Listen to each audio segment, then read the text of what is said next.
Have you ever wondered what separates the good from the truly excellent? It's a question I've thought about a lot. Is it just talent? Is it luck? Or is it something deeper? I believe the difference is a mindset, a series of habits that anyone can build. Today, we're going to break down the 10 key distinctions that elevate someone from just being good at what they do to being genuinely excellent. So if you're ready to unlock your next level, let's dive in. First up, consistency over talent. We all know people who are naturally good at something. They have a talent, a gift. But talent alone is like a sports car without fuel. It looks great, but won't get you far. Good relies on that initial skill. Excellent, on the other hand, is built on relentless consistency. It's about showing up every single day, especially on the days you don't feel like it. It's the daily practice, the small, incremental improvements that compound over time. Think of a talented writer who only writes when inspiration strikes, versus a writer who commits to 500 words every day, no matter what. Who do you think will have a finished novel first? The excellent person understands that greatness isn't an event. It's a process. It's the habit of disciplined effort that turns talent into mastery. Next, let's talk about attention to details. This is a big one. A good person gets the job done. They complete the task, meet the requirements, and move on. An excellent person, however, sees the completion of a task as just the beginning. They refine, polish, and perfect every single element.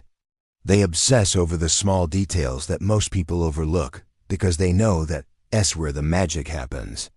Think about your favorite movie. It's not just the main plot that makes it great. It's the subtle background details, the carefully chosen soundtrack, the perfect lighting in a single shot. That's excellence. It is about taking pride in your work to a point where you're not satisfied until every corner has been examined and improved. This isn't about being a perfectionist who never finishes. It's about being a craftsman who cares deeply about quality. The third difference is having a mindset of growth. Being good can be a comfortable place. You know your stuff, people recognize your abilities, and there's no real pressure to change. It's safe. But excellence is never born from comfort. Excellent people have what's called a growth mindset. They believe their abilities can be developed through dedication and hard work. They actively seek out challenges because they see them as opportunities to learn. They crave feedback even when it's critical, because they know it's a roadmap for improvement.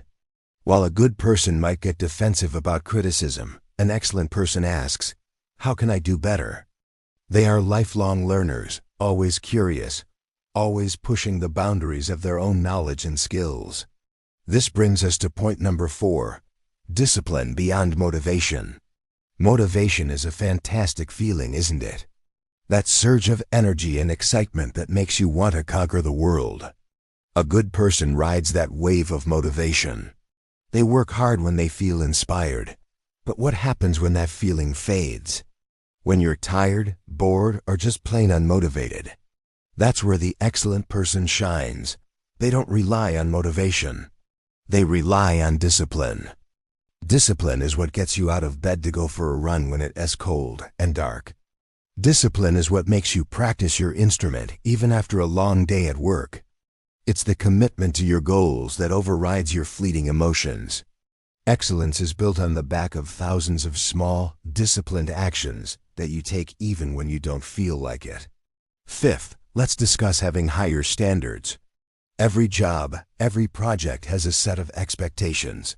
A good person meets those expectations. They deliver what was asked for. An excellent person, however, operates on a completely different level.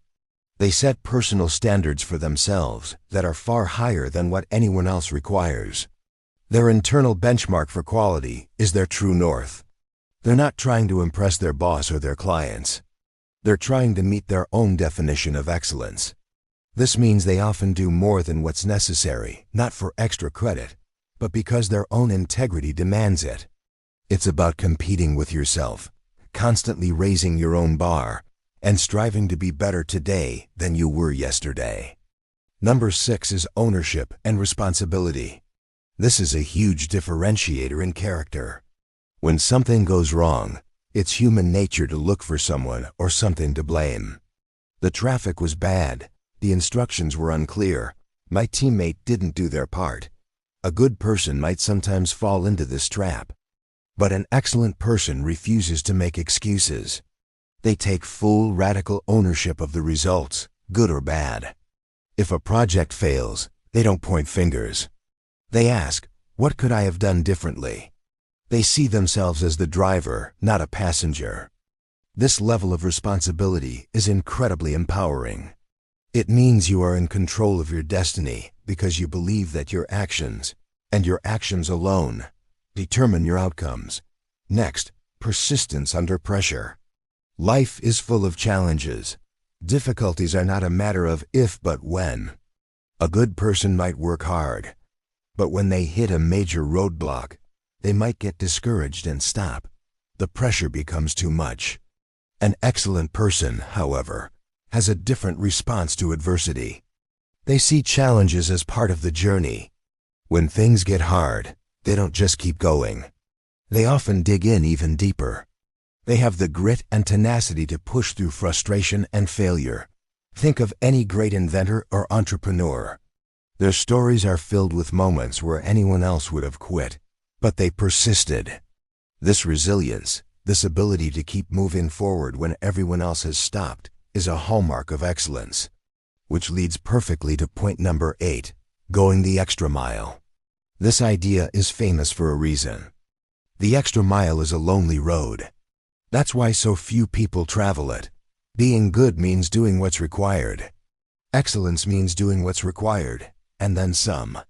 It's that one extra phone call, that extra round of edits, that extra hour of research that transforms a good result into a great one. It's not about working yourself to burnout. It's about a mindset of generosity and thoroughness. It's about asking, what else can I do to add more value? People who consistently go the extra mile become known for it. They build a reputation for being reliable, dedicated, and someone who truly cares. That's a powerful reputation to have. 9th on our list is having a long-term vision. It's easy to get caught up in the day-to-day grind. Answering emails, completing tasks, checking boxes. A good person is often very efficient at managing these tasks. They're focused on the what. An excellent person, however, is always connected to the why. They have a clear, long-term vision. They understand the purpose behind their work and how their daily actions contribute to a larger goal. This vision acts as a compass, guiding their decisions and keeping them on track, especially when things get tough. When you're just focused on a task, it's easy to lose motivation. But when you're focused on a mission, on a long-term impact, your work takes on a whole new meaning. This purpose-driven approach is what fuels sustained excellence. Finally, number 10, emotional resilience. Setbacks are inevitable. We will all face failure, criticism, and disappointment. A good person might be thrown off course by these events. They might take it personally, get discouraged, and struggle to bounce back. An excellent person, on the other hand, has cultivated emotional resilience. They have the ability to stay calm and centered during setbacks. They don't see failure as a reflection of their self-worth. They see it as a data point, a lesson. They have the unique ability to take the energy from a failure and use it as fuel to grow stronger and smarter. They bounce back quickly, not because they are emotionless, but because they have learned to manage their emotions and reframe challenges as opportunities. This mental toughness is perhaps the most critical ingredient for long-term success and excellence. So there you have it, the 10 differences between being good and being excellent. It's not about a magical gift you're born with. It's about consistency, attention to detail, a growth mindset, discipline, high standards, ownership, persistence, going the extra mile, long-term vision, and emotional resilience. These are all choices. They are habits you can start building today, one small step at a time. The path from good to excellent is a journey, not a destination. Choose one of these areas to focus on this week and see what happens. Thank you so much for watching. I hope this gave you some valuable insights to think about. If it did, please hit that like button and subscribe for more content on personal growth and achieving your potential. I'd love to hear your thoughts in the comments below. Which of these 10 points resonated with you the most? Thanks again, and I'll see you in the next video.